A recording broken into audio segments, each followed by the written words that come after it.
अगर आप वास्तु समझना चाहते हैं तो उसकी शुरुआत होती है डायरेक्शन समझने से। डायरेक्शंस में आपको अगर अपने घर का ईस्ट, वेस्ट और नॉर्थ, साउथ पता है तो आप सबसे पहले अगर अपने घर का वास्तु इम्प्रूव करना चाहते हैं तो आपको सबसे पहले नॉर्थ और ईस्ट के बीच की दिशा को फाइंड करना है, जिसको नॉर्थ ईस्ट डायरेक्शन कहते हैं।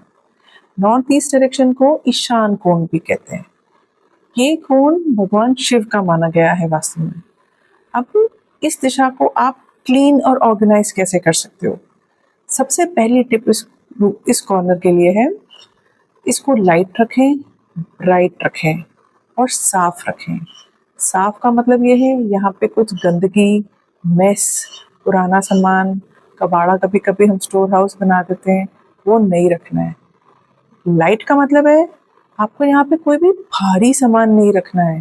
कोई बड़ी सी अलमारी ला के रख दी, कोई बड़ा सा शोकेस ला के रख दिया, वो नहीं करना है। ब्राइट का मतलब ब्राइट कलर से नहीं है। ब्राइट का मतलब है इस कोने में आपके घर के नेचुरल सनलाइट आनी ही चाहिए, नेचुरल हवा आनी ही चाहिए, जिससे कि ये एरिया बाय डिफॉल्ट आपका ब्राइट लिट रहेगा। ट्यूबलाइट भी लगा सकते हैं। येलो बल्ब कोशिश करें न लगाने की। अब इस दिशा में यूजुअली लोग अपना मंदिर बनाते हैं। आप मंदिर बनाते हैं, इस चीज़ में आप बहुत ध्यान रखें इस चीज़ का कि मंदिर यूजुअली हम लाल रंग, गुलाबी रंग, dark green colour, yellow colour, इन सब से अपना मंदिर सजाते हैं। चाहे भगवान के कपड़े हों, उनका आसन हो, या और भी कोई हम फैब्रिक यूज़ करते हैं या कलर यूज़ करते हैं। यहाँ पे आपको लाइट कलर्स यूज़ करने हैं। आप वाइट नहीं करना चाहते हैं, कोई प्रॉब्लम नहीं है, पेस्टल कलर्स चले जाइए। सबसे अच्छे कलर्स इसके लिए माने गए हैं लाइट ब्लू और लाइट ग्रीन। आप भगवान जी के कपड़े उसके बना सकते हो, आप आसन उसका बिछा सकते हैं, आप भगवान के कर्टन्स यूज़ कर रहे हैं, आप वो कर सकते हैं। और अगर आपने यहाँ पे ईशान कोण में भगवान का स्थान नहीं भी बनाया है, आप वहाँ अपना कोई ड्राइंग रूम है, लिविंग है या कुछ ऐसा डाइनिंग है, उसके अंदर भी आप ये बैकग्राउंड कलर्स यूज़ कर सकते हैं।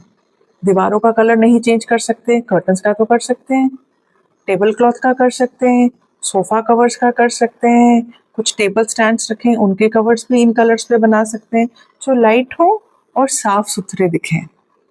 नेचुरल लाइट आना बहुत ज़रूरी है, बिकॉज यही आपके घर का सोर्स स्थान बनेगा, जहाँ से आपको मेंटल क्लैरिटी मिलेगी, आपका मन साफ रहेगा, आपका दिमाग चलेगा, नए आइडियाज़ आएंगे और आपके लिए एक नई सोच जो लेकर आएगा वो ये डायरेक्शन है।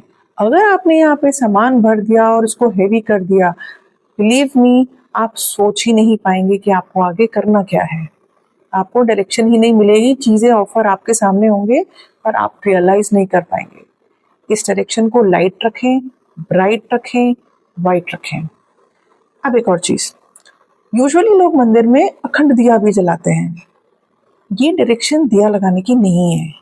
आप यहाँ पे अखंड या कोई लंबे टाइम तक का हीट सोर्स ना बनाएं, कोई भी फायर एलिमेंट यहाँ पे न डालें बहुत देर का।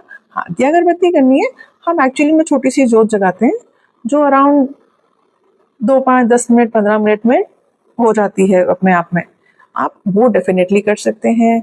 आप कोई फ्रेगनेंस वाली चीज़ यूज़ कर सकते हैं जो जले और ख़त्म हो जाए। बहुत लॉन्ग लास्टिंग तक कोई हीट जनरेट करके कोई चीज़ काम कर रही है, सो आप प्लीज़ उसको अवॉइड करें। फ्रेगनेंस के लिए आप उसमें कोई रूम फ्रेशनर्स यूज़ कर सकते हैं डेफिनेटली। तो ये एरिया आपका हमेशा फ्रेशन अप रहेगा, ब्राइट रहेगा, सुंदर रहेगा। छोटी छोटी टिप्स हैं, हम आपसे रेगुलरली शेयर करते रहेंगे।